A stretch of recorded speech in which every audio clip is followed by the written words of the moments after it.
चलो प्रश्न आ जाएगा तो ठीक है, और नजदीक हो जाए। नहीं बस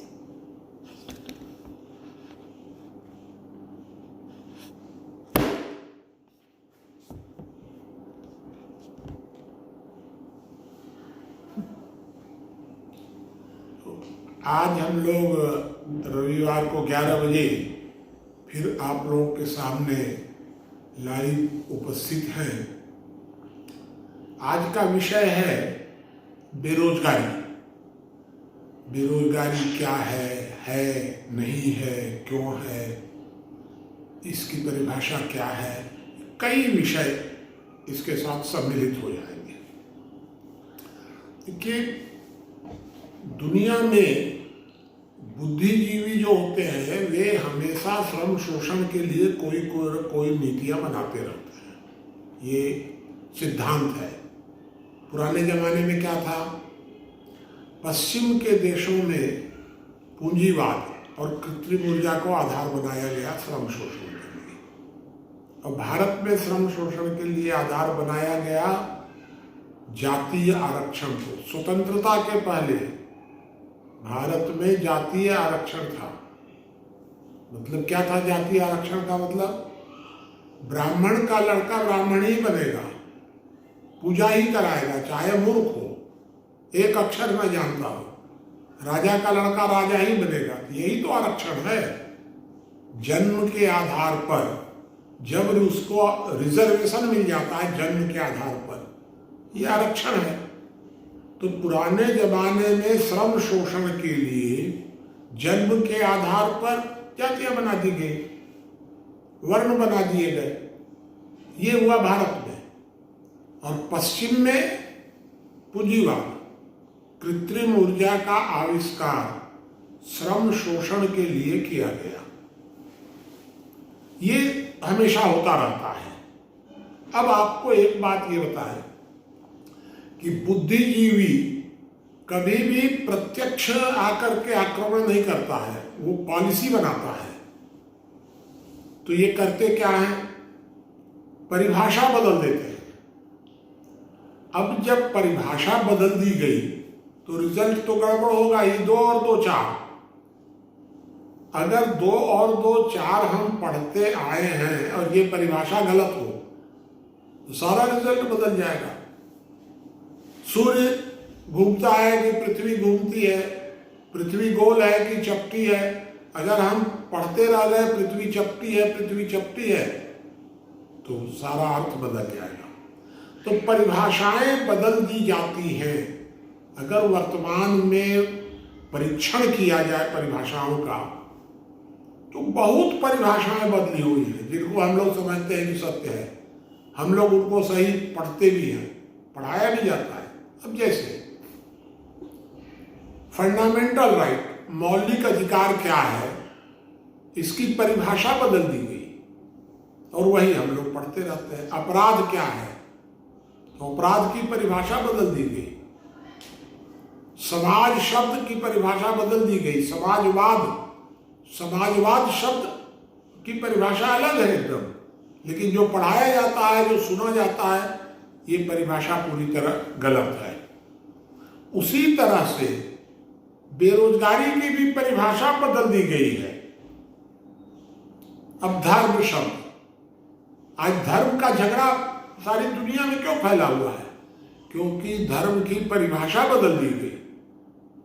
चालाक लोग परिभाषा बदल देते हैं और समाज के लोग उस बदली हुई परिभाषा को सही मान करके उसी के अनुसार फॉलो करते हैं। इसलिए सारी समस्याएं पैदा होती हैं। तो जिस तरह समाजवाद की परिभाषा बदली गई और सारी परिभाषाएं बदली गई, उसी तरह बेरोजगारी की भी परिभाषा बदल दी गई। और बदल दी गई तो हमको बेरोजगारी दिख रही है। अगर परिभाषा नहीं बदली जाती तो इतनी बेरोजगारी आपको नहीं दिखती। क्यों बेरोजगारी की परिभाषा बदली गई? क्योंकि बुद्धिजीवियों ने श्रम शोषण के लिए बेरोजगारी की परिभाषा बदल दी। श्रम शोषण के भारत में वर्तमान समय में 4 सिद्धांत हैं श्रम शोषण के।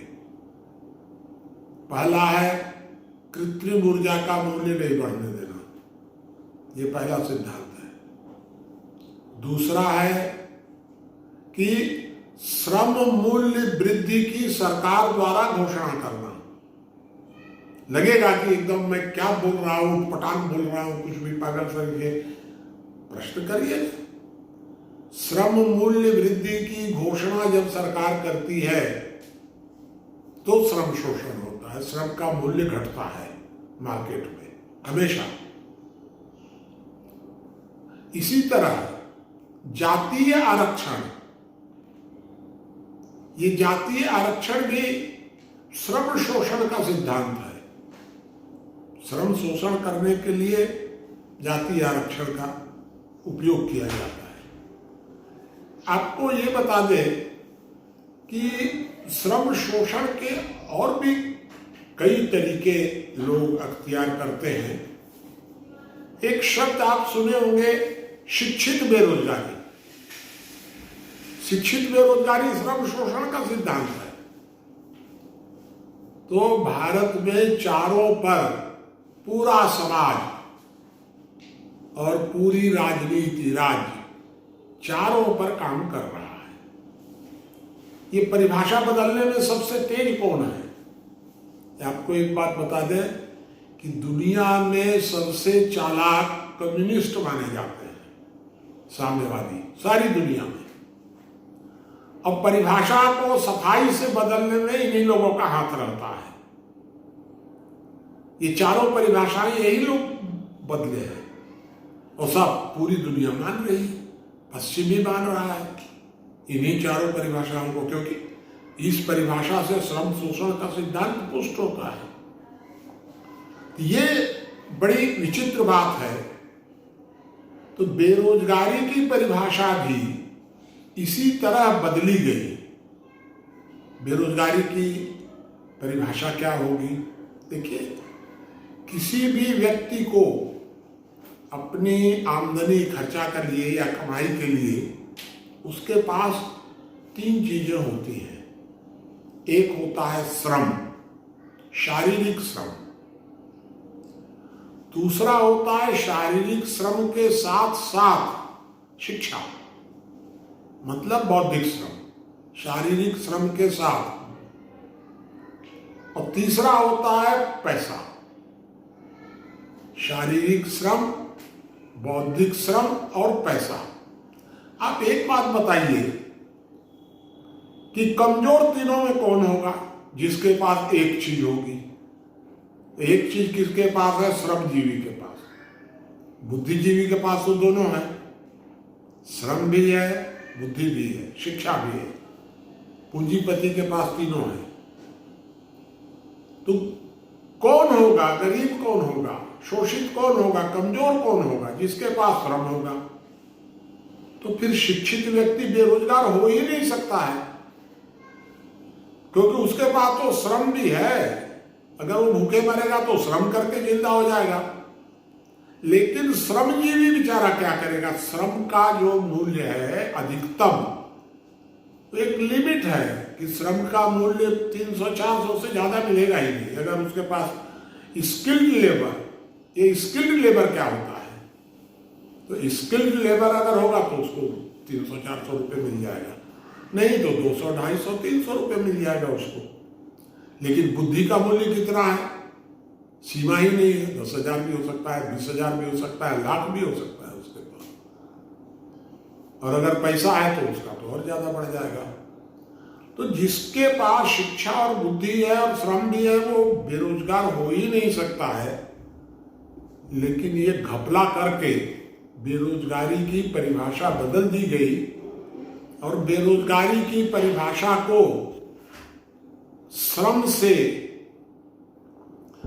श्रम के साथ उसमें बुद्धि को भी शामिल कर दिया गया उस परिभाषा में। ये दूसरी बात मैंने आपको बताया। एक बंद हो गया क्या? हो गया। एक तीसरी बात और है कि इन्होंने बेरोजगारी को मौलिक अधिकार बना दिया। न ये मौलिक अधिकार की परिभाषा जानते हैं, इनको पता ही नहीं है कि मौलिक अधिकार क्या होता है। और बेरोजगारी मौलिक अधिकार कैसे हो जाएगा? अब बताइए कि बेरोजगारी को इन्होंने मौलिक अधिकार बना दिया। ये सारा सब षड्यंत्र है पूरा। शिक्षा को मौलिक अधिकार, जानते ही नहीं है कि मौलिक अधिकार क्या होता है, तो शिक्षा को, रोजगार को मौलिक अधिकार इन लोगों ने घोषित कर दिया। ये सारा, मैं आपको बता रहा हूं कि ये सारा षड्यंत्र है। बेरोजगारी दूर करना राज्य का दायित्व तो नहीं होता है कभी भी। ये दायित्व मान लेते हैं उसको, क्योंकि दायित्व और स्वैच्छिक कर्तव्य का अंतर भी नहीं जानते हैं।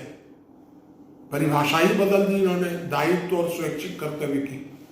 स्वैच्छिक कर्तव्य होता है जो हम अगर खाली हैं तो वो भी कर सकते हैं, खाली है तो, और अपना काम जरूरी है तो। दायित्व है तो दायित्व पूरा करेंगे।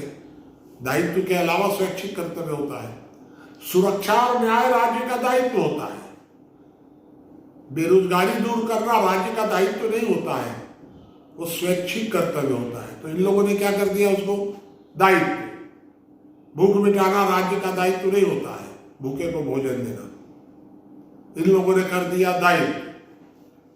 अभी ये लेबर भाग भाग करके जा रहे हैं, इनको रोकना राज्य का दायित्व नहीं होता है। ये तो राज्य का स्वैच्छिक कर्तव्य है, थोड़ा बड़ा मदद कर दिए कर दिए। ये सारा घपला है बेरोजगारी के साथ।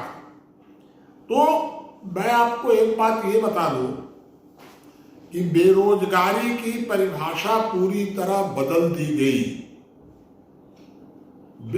देखिए, शिक्षा कभी रोजगार का सृजन नहीं करती है। शिक्षा रोजगार का स्वरूप बदलती है। एक आदमी मेहनत कर रहा है, अगर वो पढ़ लिख लेगा तो वो मेहनत वाला काम न करके बौद्धिक काम करने लग जाएगा। स्वरूप बदल गया केवल। शिक्षा रोजगार का सृजन नहीं कर सकती है। शिक्षा नहीं, श्रम ही रोजगार का सृजन करता है कभी भी। इसी तरह मशीनें रोजगार का सृजन नहीं करती हैं। फैक्ट्री जो है ये रोजगार पैदा नहीं करती है, ये रोजगार का स्वरूप बदलती है मशीनें। आमतौर पर लोग कहते हैं ना, उद्योग खुल जाएगा तो रोजगार मिल जाएगा। एकदम गलत है। उद्योग अगर खुलेगा तो रोजगार के अवसर घटेंगे। ये अलग बात है कि श्रमजीवियों का रोजगार संगठित रोजगार में चला जाएगा, क्योंकि मशीनें जो होती हैं ये रोजगार में छीना झपटी करती है। मशीनें रोजगार कभी सृजन नहीं करती है। लेकिन पूरा समाज में समझा दिया गया है कि उद्योग खुलेंगे तो आपको रोजगार मिल जाएगा, शिक्षा से रोजगार पैदा होता है। ये सारा गड़बड़ है पूरा, क्योंकि परिभाषा बदल दी गई, उसको मौलिक अधिकार में डाल दिया गया। नीयत खराब है बुद्धिजीवियों की, श्रम शोषण करना चाहते हैं श्रम को। एक बात सोचिएगा आप लोग, एक आदमी 200 रुपये मान लीजिए अभी मनरेगा में है कि न्यूनतम मजदूरी श्रम का मूल्य 200 रुपया। एक आदमी को काम नहीं मिल रहा है और वो बेचारा 150 रुपया में काम कर रहा है किसी के यहाँ।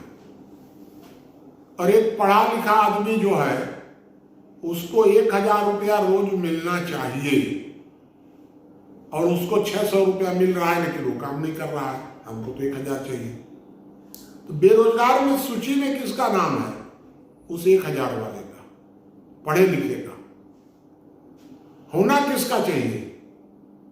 जो आज मजबूर है बेचारा, भूखा है, 150 रुपये में काम कर रहा है, 200 रुपया उसको मिलना चाहिए, लेकिन वो 150 रुपये में काम कर रहा है तो उसका नाम बेरोजगार में नहीं है सूची में। और वो हराम का बैठ करके जो उचित रोजगार की प्रतीक्षा में, हम 1000 रुपये बिना काम नहीं करेंगे, हमारी योग्यता, क्योंकि परिभाषा गलत है ना आपकी। तो परिभाषा गलत है तो परिभाषा के अनुसार वो अपना 1000 रुपया खोज रहा है। और ये 150 वाला बेचारा जो श्रमजीवी है ये रोजगार प्राप्त हो गया, तुम तो काम कर रहे हो। ये घपला है कि नहीं? ये शोषण है एक प्रकार का पूरा, क्योंकि परिभाषा बदल दी गई है। वो जो आदमी, इसलिए परिभाषा बदलने की अब आवश्यकता है, सुधारने की आवश्यकता है कि जो मजबूरी में जो किसी घोषित श्रम मूल्य से कम में जो काम करने के लिए मजबूर है उसको हम बेरोजगार माने, उसकी मदद करें। और जो उतने में काम करने को तैयार नहीं है वह उचित रोजगार की प्रतीक्षा में है, बेरोजगार नहीं है वो, उसको उचित रोजगार चाहिए, उसको योग्यतानुसार वेतन चाहिए।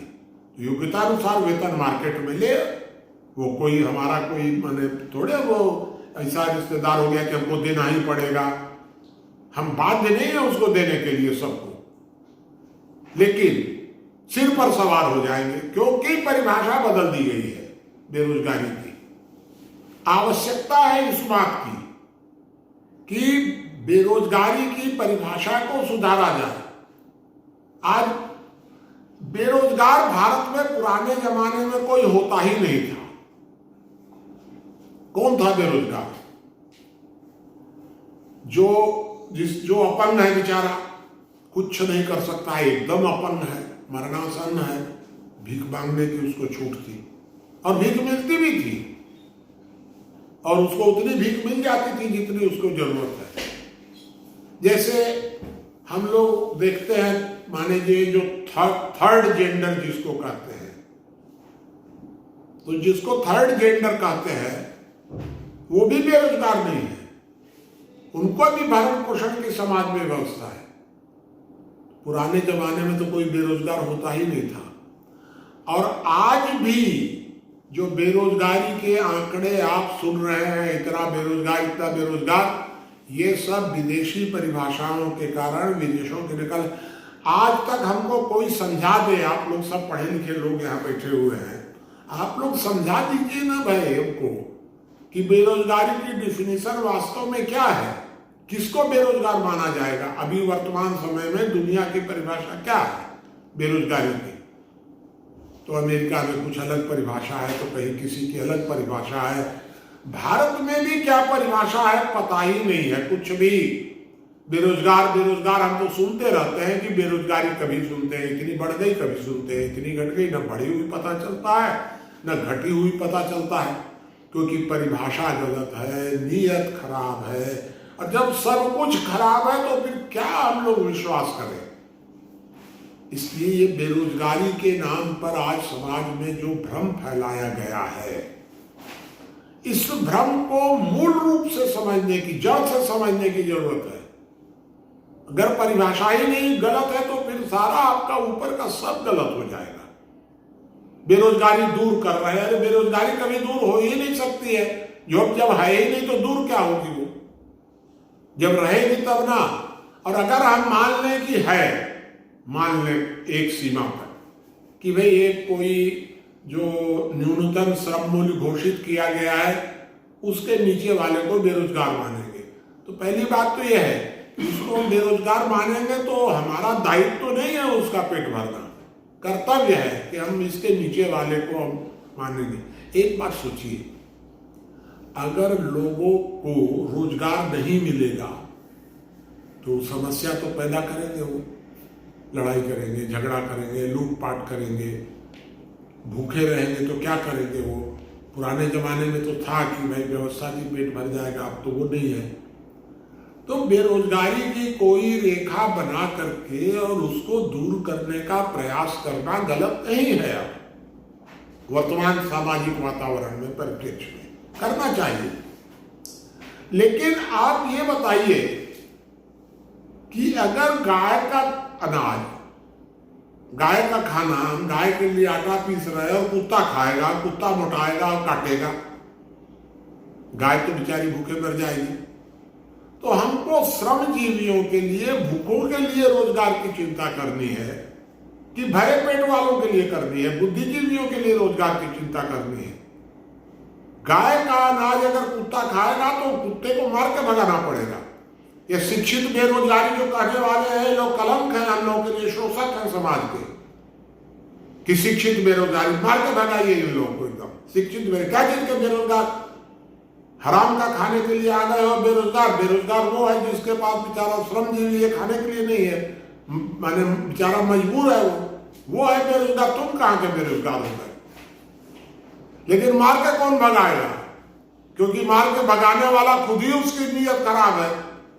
जो आदमी सस्ते में श्रम खरीदना चाहता है, तो जो श्रम खरीदना चाहता है वो कैसे चाहेगा कि श्रम के साथ रोजगार जुड़ जाए? क्योंकि उसको तो श्रम खरीदना है। अब जो बेचारा श्रम बेचने वाला है, वो तो समझता है कि भाई अब मुनि जी बड़ा विद्वान है, कह रहे होंगे तो सच्चे कह रहे होंगे, बस उसको हमारे ऊपर श्रद्धा है क्योंकि हम बड़ा भारी विद्वान बन गए हैं, धर्मगुरु हो गए हैं, नेता हो गए हैं, सबकी चिंता करने वाले हो गए हैं। उसको हमारे ऊपर श्रद्धा है, वो आंख बंद करके हमारे ऊपर विश्वास करता है और हम हमेशा उसको धोखा देते हैं। इसलिए मैं आपको यह संदेश देना चाहता हूं कि ये पाप है। बेरोजगारी दूर करने का प्रयास जो कर रहे हैं, ये शोषण है, पाप है, अन्याय है लोगों के साथ। श्रम के साथ न्याय होना चाहिए। हम लोग जो कर रहे हैं ये एक तरह का पाप कर रहे हैं। ये जो सरकार कर रही है गलत कर रही है। आंख बंद करके नकल किए जा रहे हैं पश्चिम की। पश्चिम ने जो परिभाषा कर दी, मान लिए सब परिभाषाएं। इसलिए अब इन विषयों पर विचार मंथन करने की आवश्यकता है समाज में कि बेरोजगारी की परिभाषा अब बदलनी चाहिए। श्रम शोषण अन्याय है, यह बात समझनी चाहिए, यह बात समाज में जानी चाहिए। और इसलिए आज हम लोगों ने इस विषय को इतना महत्वपूर्ण माना और आपके सामने प्रस्तुत किया। यह बेरोजगारी की चर्चा बहस में आवे समाज के बीच में। सब लोग जो समाज में हैं, इनमें 90% लोगों की नीयत खराब नहीं है। जो बुद्धिजीवी हैं उनकी भी, जो नेता हैं उनकी भी नीयत इन लोगों की खराब नहीं है। किताब पढ़ लिए हैं पश्चिम की 2-4 ठो, उसमें बेरोजगारी की परिभाषा लिखी हुई है, वो परिभाषा आंख बंद करके मान लिए हैं। नीयत खराब नहीं है, उसी को मान लिया, उसी के आधार पर चल रहे हैं, क्योंकि कोई और बताने वाला तो मिलता नहीं है। इसलिए समझाने की जरूरत है लोगों को कि आप जो पढ़ रहे हैं, जो आप सुन रहे हैं, जो आप नेता लोग समझ रहे हैं, ये सब गड़बड़ है। और इसलिए इस मुद्दे को आज हम लोगों ने आपके सामने रखा है। आप प्रश्न करिएगा तो और हम प्रश्नों का उत्तर देने की कोशिश करेंगे। अभी जो बेरोजगारी की परिभाषा है वो क्या है? वर्तमान में बेरोजगारी की परिभाषा वैसे तो कुछ नहीं है, पता ही नहीं है। लेकिन जो लोग मानते हैं कि योग्यता अनुसार काम और आवश्यकता अनुसार वेतन, इसको एक परिभाषा मानी जाती है। दूसरी परिभाषा मानी जाती है कि योग्यता अनुसार काम और योग्यता अनुसार वेतन।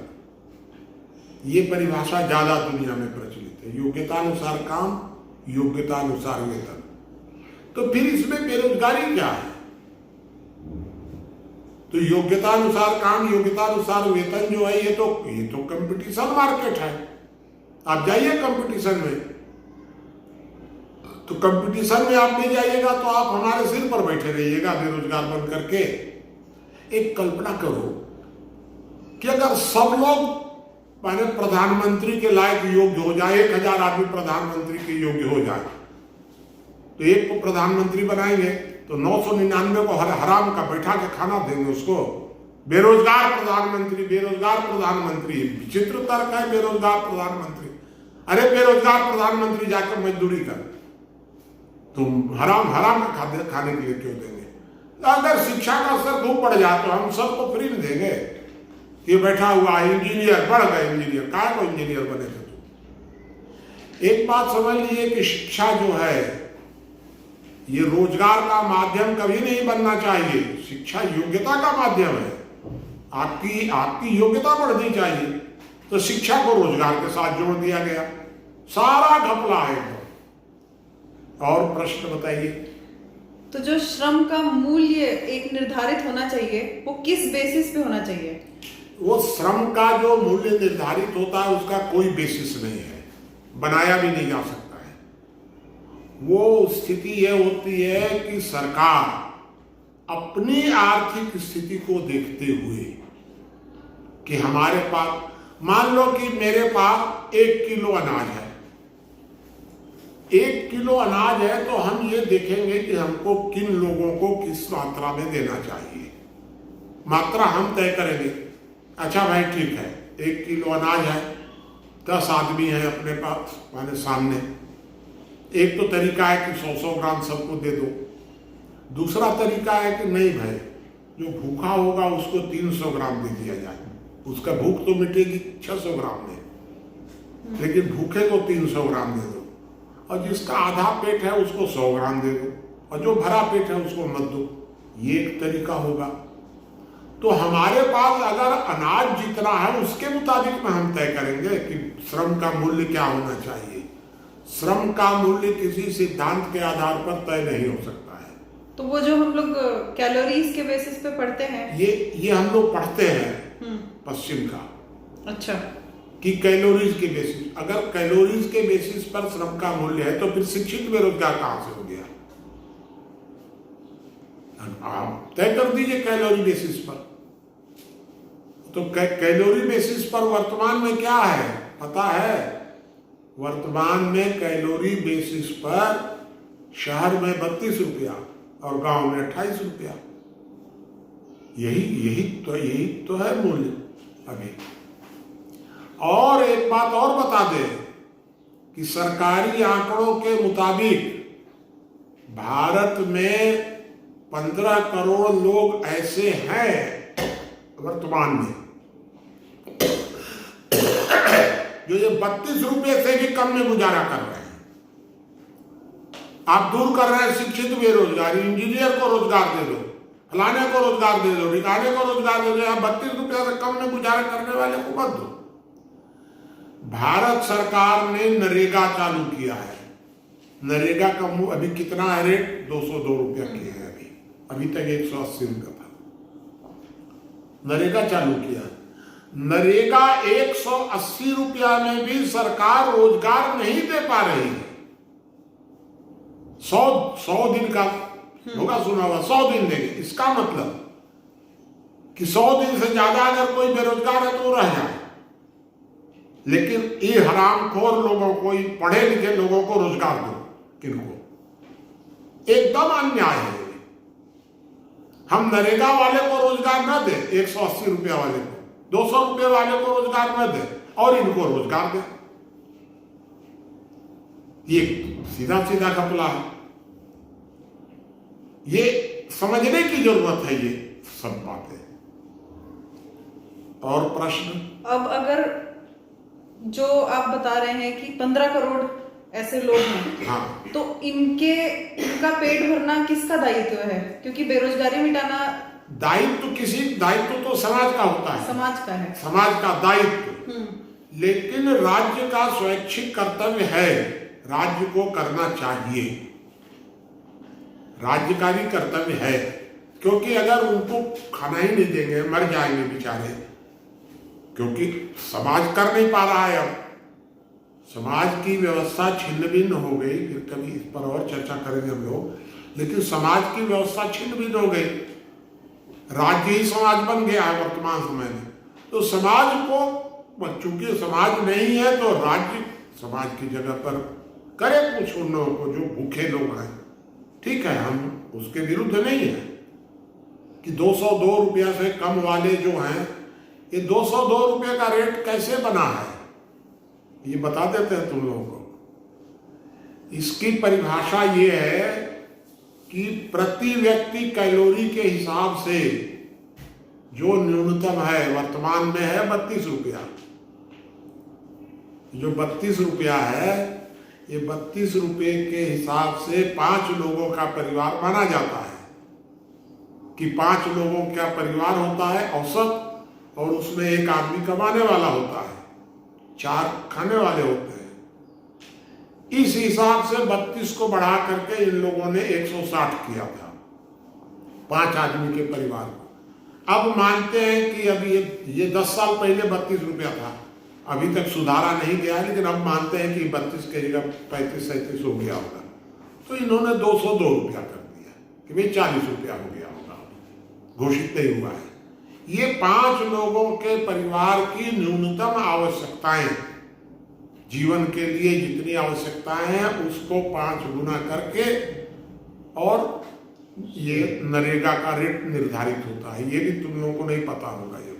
तो जो ये नरेगा का रेट है वो एक परिवार के लिए है? एक परिवार के लिए है। ये माना जाता है सीधा एकदम कि 5 लोगों का परिवार है, 4 लोग आश्रित हैं। 4 आश्रित कैसे माने जाते हैं उसमें? क्योंकि वृद्ध हैं, बच्चे हैं, ये सब तो आश्रित माने जाएंगे ना, वृद्ध बच्चे सब, ऐसा माना जाता है। महिला है, महिला को आश्रित माना जाता है एक प्रकार से। पहले काम करे, रोजगार माने उसमें सरकारी उसमें रिकॉर्ड में मानते हैं महिला को भी कि काम देंगे, लेकिन जो थ्योरी बनी है ये 202 की, वो यही है कि 5 लोगों के परिवार का एक औसत निकाला गया है। श्रम मूल्य वृद्धि गलत कैसे है? श्रम मूल्य वृद्धि गलत कैसे है? कि सीधी सी बात है कि किसी वस्तु का मूल्य बढ़ता है तो मांग घटती है, और मांग घटती है तो मूल्य घटता है। समझ लेना, किसी वस्तु का मूल्य बढ़ेगा तो मांग घटेगी, और मांग घटेगी तो मूल्य घटेगा। ये सीधा सिद्धांत है एकदम से। तो जब हम मूल्य बढ़ाते हैं श्रम का, तो श्रम का मूल्य बढ़ाते हैं, और अगर उस बढ़े हुए मूल्य पर हम रोजगार गारंटी देंगे तब मांग बढ़ेगी, तब उसका मूल्य बढ़ेगा, क्योंकि हम उसको तो रोजगार दे रहे हैं। लेकिन अगर हम मूल्य बढ़ा दिए और गारंटी नहीं दिए, काम नहीं दिए, तो श्रम जो है वो मशीनों की तरफ चला जाएगा, डाइवर्ट हो जाएगा। क्योंकि हम श्रम का मूल्य बढ़ा दिए और मशीनों का तो नहीं बढ़ा है, डीजल पेट्रोल का तो नहीं बढ़ा है, तो श्रम जो है वो मशीनों की तरफ चला जाएगा। तो क्या होगा? मार्केट में श्रम का मूल्य 150 रुपया और सरकार का 300 रुपया। ये षड्यंत्र है, एकदम से प्लानिंग करके ये होता है, कोई स्वाभाविक नहीं है कि अपने आप हो गया। इसलिए धूर्त लोग, और खास करके हम आप लोग को बता दिए कि साम्यवादी माने एकदम अति चालाक। साम्यवादी हमेशा मांग करेंगे कि डीजल पेट्रोल का दाम मत बढ़ाओ और श्रम का मूल्य बढ़ा दो, ये हमेशा मांग करेंगे। कम्युनिस्ट मतलब अगर है तो दूर से छाया पर भी नहीं पड़नी चाहिए आदमी को, क्योंकि अगर छाया भी पड़ेगा तो नुकसान ही पहुंचाएगा एकदम से समाज को। इतने चालाक होते हैं, हमेशा ये मांग करेंगे कि डीजल पेट्रोल का दाम नहीं बढ़ना चाहिए और श्रम का मूल्य बढ़ना चाहिए, क्योंकि श्रम शोषण के लिए सर्वाधिक जिम्मेदार थे। पुराने जमाने में तो स्वतंत्रता के बाद तो ये सारा घपला तो किए नेहरू और अंबेडकर, इन दोनों की योजना इसमें थी। ये इन लोगों ने क्यों किया, नेहरू अंबेडकर ने भी, इनकी नीयत खराब थी कि नहीं थी वो एक अलग विषय है, लेकिन मुख्य बात यह है कि ये दोनों तो पश्चिम की किताब पढ़े हुए थे और बुद्धिजीवी थे, तो श्रम खरीदने वाले लोग थे ये लोग दोनों। तो कुछ पश्चिम की किताबें पढ़े हुए थे और बुद्धिजीवी थे, श्रम खरीदने वाले थे, तो सब तो मिल गया इकट्ठा। इसलिए इन लोगों ने ऐसी नीतियां बना दी। ये दोनों मिलकर के घपला ज्यादा किए हैं उस समय, और कोई प्रश्न किसी का हो? उद्योग खुलने से रोजगार नहीं बढ़ेगा? उद्योग जब खुलता है, कोई भी उद्योग, तो उद्योगों में मशीनीकरण होगा। मशीनीकरण जब होगा तो आसपास का जितने लघु उद्योग हैं वो बंद हो जाएंगे। इसका मतलब ये है कि जहां पर खुलेगा वहां पर आसपास का जो इलाका है एक वृष्टि छाया का क्षेत्र कहा जाता है। तो जहां उद्योग खुलेगा उसके निकट के लोगों को रोजगार मिलेगा, ज्यादा बढ़ेगा। और उसके बाद एक ऐसा एरिया आएगा जहां का सारा रोजगार खत्म हो जाएगा, क्योंकि 1000 आदमी जो चीज बना रहे थे वो चीज तो यहां पर 100 लोग बना दिए मशीन में। ये 900 लोग कहां गए? और 900 लोग नरेगा में लगेंगे बेचारे, क्या करेंगे वो? ये छीना झपटी है रोजगार की मशीनों से। अब इसका समाधान क्या है? इसका सीधा समाधान है कि आवागमन महंगा हो जाए, डीजल पेट्रोल बिजली का रेट बढ़ जाए, 2 बात हो गई। लघु उद्योग भी जिंदा हो जाएंगे, बड़े उद्योग भी चलते रहेंगे। इसमें क्या दिक्कत है? बड़े उद्योग अपना काम करते रहे, दोनों कंपटीशन करें। श्रम को दबा करके श्रम का शोषण करने के लिए बड़े उद्योग ना बढ़ाए जाएं, बल्कि बड़े उद्योग और श्रम ये दोनों कंपटीशन करें। देश का उत्पादन बढ़ेगा ना। लघु उद्योग भी जब काम करेंगे, बड़े उद्योग तो करेंगे ही। हम तो कह नहीं रहे कि आप बिजली बंद कर दीजिए, मशीन बंद कर दीजिए, खूब फैक्ट्री लगाइए, लेकिन लघु उद्योग को समाप्त मत होने दीजिए। आप आवागमन को इतना सस्ता मत कीजिए जितना किया जा रहा है। ये मेरा कहना है। तो जो लोग ये बोलते हैं कि कृत्रिम ऊर्जा का मूल्य बढ़ना चाहिए, घटना चाहिए, उनके तर्क क्या होते हैं? उनका कोई तर्क नहीं, उनकी नीयत खराब है। क्यों? क्योंकि कृत्रिम ऊर्जा अगर महंगी हो जाएगी तो श्रम का मूल्य बढ़ जाएगा। अब वो कहेंगे क्या? यह तो हमको जाना है कहीं पर भी अभी, तो अब हम पैदल जाएंगे। अरे भाई, आपको लिफ्ट से चढ़ना है, तो एक आदमी लिफ्ट से चढ़ रहा है, एक आदमी पैदल चल रहा है। तो लिफ्ट वाला तो 1 मिनट में पहुंच गया ऊपर, और पैदल वाला को 15 मिनट लग गया। जो 1 मिनट में चढ़ गया ऊपर वो पैसा दे। ये कौन सा तरीका है कि नहीं हम तो सस्ता में चढ़ेंगे? तो इसलिए हर बुद्धिजीवी चाहता है कि कृत्रिम ऊर्जा का मूल्य न बढ़े, क्योंकि मूल्य अगर कृत्रिम ऊर्जा का बढ़ गया तो श्रम का मूल्य बढ़ जाएगा और उसको श्रम खरीदना है। यही कारण है ना, भाई है सारे सब जगह हर बुद्धिजीवी चाहता है कि कृत्रिम ऊर्जा का मूल्य न बढ़े एकदम। अब जरा सोचो कैसे प्रचार होता है कि अगर पेट्रोल का दाम बढ़ गया तो शहर में रिक्शा वाला बेचारा कहता है कि बाबू पेट्रोल महंगा हो गया, महंगाई आ गई, हम तो तबाह हो गए। अरे भाई, पेट्रोल महंगा हो गया तो तेरे रिक्शे को तो लाभ हो जाएगा, लेकिन वो अपने रिक्शे की चिंता नहीं करता है। अरे तो तू काहे चिंतित है? सब लोग कहते हैं कि डीजल पेट्रोल का दाम बढ़ेगा तो महंगाई बढ़ जाएगा, तो सब चीज महंगा हो जाएगा। बस रिक्शे वाला भी उससे दुखी हो जाता है। ये सारा प्रचार है। और कोई प्रश्न बताइए, कोई है? हाँ, जो रिजर्वेशन है उससे श्रम शोषण कैसे होगा? वो तो बढ़ाएगा ना। किसका प्रश्न है ये? मेरा ही है। तेरा है। हाँ, तो जो आरक्षण है ये आरक्षण देखिए, आरक्षण किनको मिल रहा है? श्रमजीवियों को कि बुद्धिजीवियों को? आरक्षण मिल रहा है सांसदों को, नेताओं को आरक्षण मिल रहा है शिक्षा में, मजदूर को कहां मिल रहा है इसको?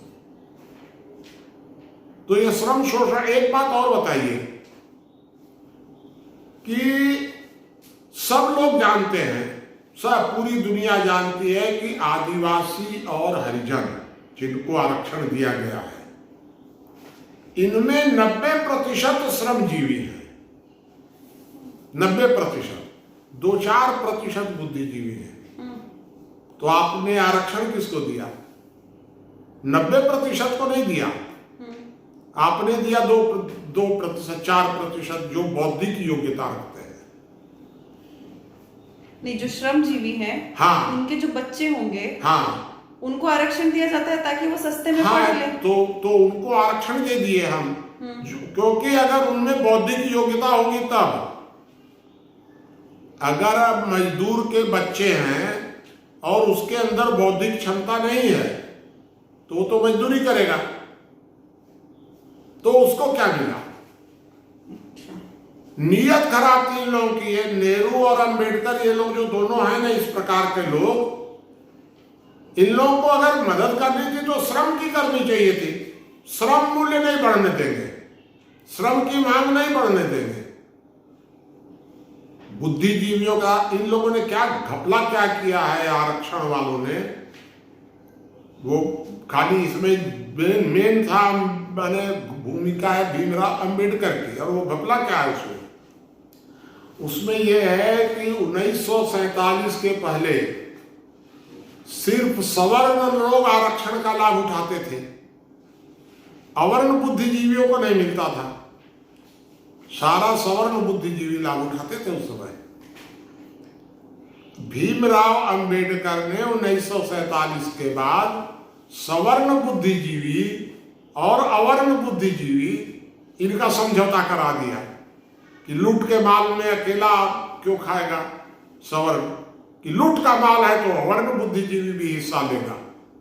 तो श्रम शोषण का लाभ जो मिलने वाला है बुद्धिजीवियों को, ये दोनों बांट के खाओ, तो इन्होंने समझौता करा दिया। ये सब बुरी नीयत के लोग हैं एकदम। ये बुद्धिजीवी हमेशा श्रम शोषण के लिए कोई ना कोई प्लान बनाता रहता है, और उस प्लान बनाने वाले में इन सब की भूमिका है।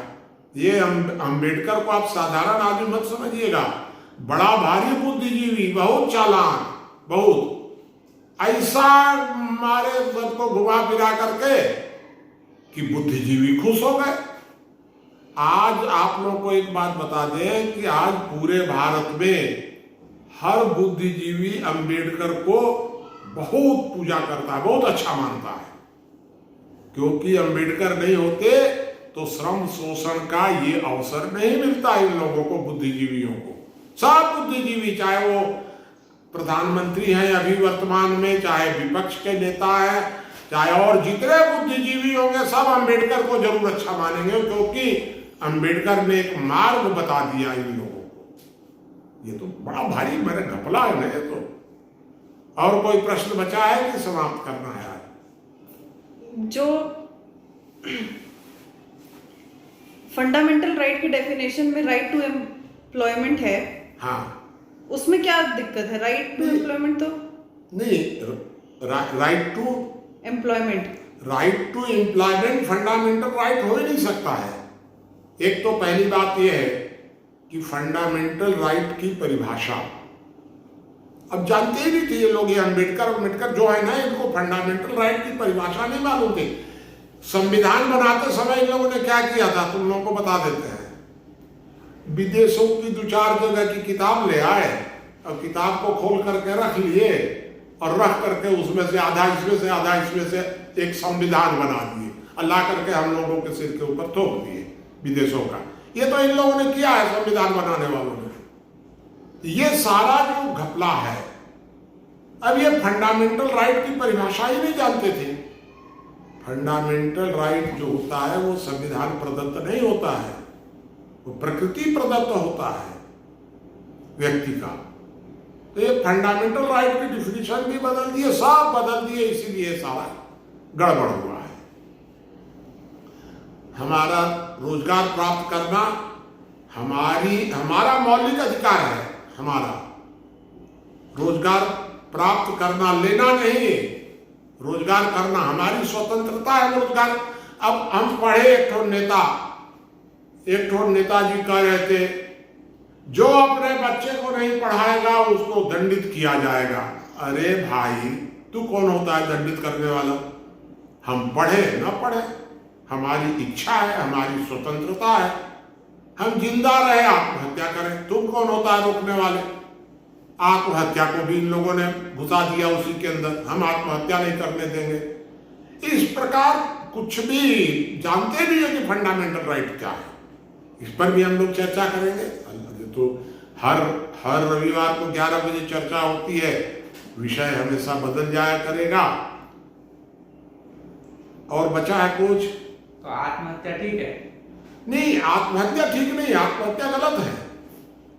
लेकिन आत्महत्या करना है कि नहीं करना है, मेरी स्वतंत्रता है। आप हमको जबरदस्ती हमारी स्वतंत्रता को नहीं रोक सकते हैं। आत्महत्या नहीं करना चाहिए, लेकिन आप उसको बाध्य नहीं कर सकते हैं किसी भी तरह से, क्योंकि स्वनिर्णय हमारी। अभी सुप्रीम कोर्ट भी हर 2-4 साल में कभी आत्महत्या को लीगल कर देता है, कभी इलीगल कर देता है, कभी लीगल कर देता है, क्योंकि हौच-पौच चलता रहता है ये सब पूरा। तो अगले रविवार का हम लोगों का विषय, और प्रश्न है? हाँ, अभ्युदय द्विवेदी जी का प्रश्न है, हाँ। श्रम शोषण से मुक्ति का सबसे उचित मार्ग क्या है? श्रम शोषण को रोकने का, देखिए, श्रम शोषण को रोकने के लिए सबसे अच्छा, वर्तमान में सबसे अच्छा एक मार्ग है, कृत्रिम ऊर्जा की मूल्य वृद्धि कर दीजिए, भारी मूल्य वृद्धि। आवागमन महंगा हो जाएगा, ग्रामीण उद्योग पनप जाएंगे, रोजगार बढ़ जाएंगे, उत्पादन देश का बढ़ जाएगा, क्योंकि जो हाथ बेकार हैं, काम नहीं कर रहे हैं, वो कुछ उत्पादन करने लग जाएंगे। पर्यावरण प्रदूषण कम हो जाएगा। विदेशों से जो माने खाड़ी के देश जो ब्लैकमेल कर रहे हैं हम लोगों को डीजल पेट्रोल के नाम पर, वो कम हो जाएगा। विदेशी कर्जा कम हो जाएगा, सब लाभ हो जाएगा। लेकिन सबसे बड़ा लाभ ये होगा कि आर्थिक असमानता घट जाएगी, गरीब और अमीर के बीच में खाई कम हो जाएगी डीजल पेट्रोल का दाम बढ़ने से। श्रम शोषण रुक जाएगा, इसलिए हम डीजल पेट्रोल के दाम बढ़ाने को सबसे अच्छा सफल मार्ग मानते हैं। तो आज हम लोग इस विषय को समाप्त करेंगे। अगले विषय पर हम आपको आधा मिनट चर्चा करना चाह रहे हैं। अभी आप लोगों को शायद नहीं पता होगा कि 2 दिन पहले ही विश्व परिवार दिवस मनाया गया है सारी दुनिया में। परिवार दिवस हम लोग को उतना पता नहीं चला, मान लीजिए विश्व परिवार दिवस हमको तो पता था। हम लोग इस विश्व परिवार दिवस पर अगला सत्र जो रखेंगे, वैसे वो दो सत्र होंगे 15 दिनों में। एक अगले रविवार को हम रखेंगे विषय। वह विषय जो रविवार को होगा वो व्यक्ति, परिवार, समाज, क्यों व्यवस्था ऐसी क्यों होनी चाहिए कि व्यक्ति, परिवार, समाज इस प्रकार की व्यवस्था क्यों होनी चाहिए, क्यों नहीं व्यक्ति और समाज पश्चिम की व्यवस्था हो। ये विषय रखेंगे कि परिवार क्यों होना चाहिए बीच में व्यवस्था में। एक बात ये रखेंगे अगले रविवार, और उसके फिर 1 सप्ताह बाद रखेंगे कि परिवार व्यवस्था टूट क्यों रही है, इसको टूटने से बचाने के लिए क्या करना पड़ेगा। परंपरागत परिवार व्यवस्था ठीक है कि आधुनिक परिवार व्यवस्था ठीक है, और अगर दोनों गलत है तो फिर तीसरी व्यवस्था कौन सी हो सकती है परिवार की, जो परिवार को टूटन से भी बचावे। ये सारा विषय आएगा। उसके बाद अगले सप्ताह तो हम लेंगे व्यक्ति, परिवार और समाज, और उसके फिर एक सप्ताह के बाद हम लोग लेंगे कि परिवार का ढांचा। इस तरह से ये परिवार दिवस पर हम लोग इसको 15 दिन तक लगातार, कल से शुरू हो जाएगा। हम फेसबुक में लेख अपना डाल देंगे, लिख करके आज से ये विषय शुरू हो जाएगा। 7 दिन इस पर चर्चा चलेगी, फिर 7 दिन के बाद उस परिवार पर चर्चा चलेगी, और इस तरह परिवार दिवस के उपलक्ष्य में हम लोग परिवार के ऊपर 15 दिन चर्चा करेंगे। तो आज का विषय यही समाप्त करते हैं। नमस्कार। ना हो गया 45 मिनट हो गया।